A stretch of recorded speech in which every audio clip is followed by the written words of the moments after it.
Bonjour à toutes, j'espère que vous allez bien. Ce matin, je voulais vous faire cette vidéo parce que je lisais un article très intéressant du magazine Forbes qui disait que le télétravail était un des leviers pour mieux travailler, en tout cas pour travailler dans les prochaines années, mais n'était pas la solution à 100%. Alors, personnellement, je partage cet avis, tout simplement parce que j'ai observé autour de moi que le télétravail, c'est bien, ça permet effectivement à certaines personnes qui travaillent loin de chez elles d'éviter d'avoir des heures de transport et de faire ça tous les jours, mais qu'elles avaient quand même besoin de relationnel, de voir les gens, de discuter, de ressentir l'atmosphère, le feeling entre les personnes.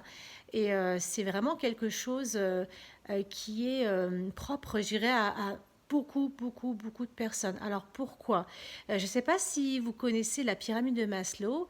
La pyramide de Maslow, en fait, recense tous les besoins primaires qu'on a en tant qu'être avec un grand E. On est quand même des animaux à la base, des animaux évolués, certes, mais en fait, on a quand même cet instinct très primitif.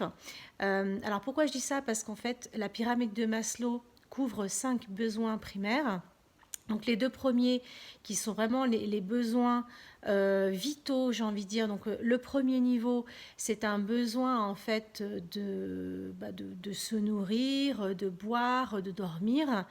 Ensuite, on a un deuxième niveau de besoin qui est le besoin de sécurité, c'est-à-dire on a un toit, on a un chez-soi, on a sa petite caverne, on est protégé des éléments extérieurs, des guerres, des prédateurs, enfin de toute chose, de tout type de danger qui pourrait arriver. Et puis ensuite, le troisième niveau, et pas des moindres, c'est le besoin d'appartenance. En fait, nous sommes des animaux qui avons besoin de vivre en communauté, en meute, en équipe. On a besoin d'être en groupe. On est fait comme ça, c'est vraiment physiologique. Et on a besoin d'échanger, on a besoin de ressentir, on a besoin de sentir les choses, voilà, de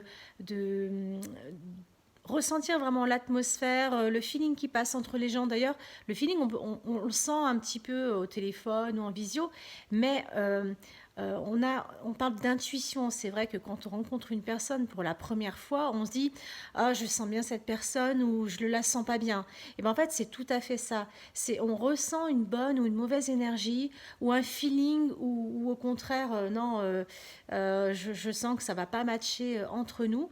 Et donc, c'est pourquoi je pense que la solution du travail dans les prochaines années sera un juste dosage finalement entre le télétravail et le travail en présentiel. On a besoin de rencontrer ses collègues, de les voir, de leur parler, même de manière informelle, avec un café.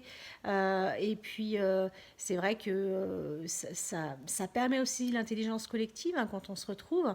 Mais voilà, on a besoin de voir ses collègues, ses collaborateurs, même ses clients, ses partenaires. C'est vraiment important de garder le lien physique. Alors, justement en faisant attention aux gestes barrières, mais je pense que tout le monde fait de son mieux actuellement. Et puis, avoir des temps de travail à la maison, sachant que ça nécessite de la réorganisation, mais ça fera peut-être l'objet d'une autre vidéo. Et ce que je voulais dire aussi, c'est que il y a aussi le développement du flex office. Alors le flex office, c'est le fait de mettre à disposition un espace de travail avec un certain nombre de bureaux que les personnes qui viennent se partagent. C'est-à-dire qu'on peut avoir un jour le bureau vers la fenêtre, l'autre jour à côté du radiateur. Enfin voilà. En fait, on arrive et on prend la place qui reste, même si l'être humain a tendance à s'approprier une place bien spécifique en mettant ses petits objets, ses petites affaires personnelles sur le bureau. Mais en tout cas, c'est une tendance qui est en train de se généraliser. C'est pas plus mal d'ailleurs, ça ressemble à des espaces de coworking en fait, hein, tout simplement. Mais les espaces en tout cas de bureaux traditionnels, alors le bureau individuel, je pense qu'il aura tendance à disparaître de manière définitive, mais en tout cas les espaces communs de travail seront plus aussi énormes qu'avant.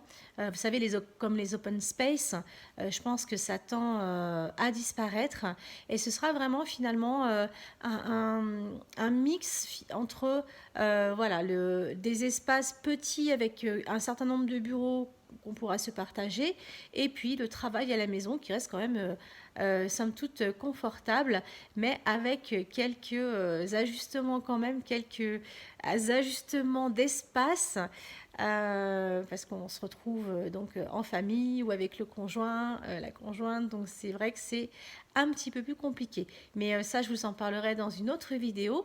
Donc n'hésitez pas à me faire part de ce que vous vivez actuellement, comment vous vous organisez, est-ce que vous êtes totalement à la maison, est-ce que vous êtes toujours en présentiel, est-ce que vous faites un mix des deux, qu'est-ce que ça vous a apporté de positif dans votre vie, quels sont les points négatifs, hein, ou à améliorer en tout cas, j'aime pas trop dire les points négatifs, mais en tout cas les points d'amélioration.